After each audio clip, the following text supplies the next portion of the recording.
मुझे आश्रम छोड़ने से पहले मेरे लिए तनिक पानी भर लाओगे? अवश्य, अभी ला। स्वच्छ पानी थोड़ा और भीतर मिलेगा, थोड़ा और।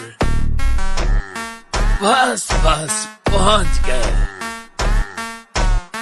मृत्यु के मुख में।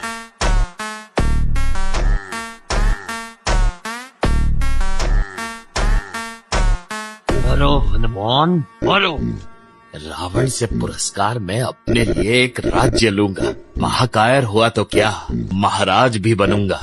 मेरे नाम की चारों ओर जय जयकार होगी। लोग कहेंगे वो देखो काल नेमी, हनुमान का काल। मैं महान कहलाऊं,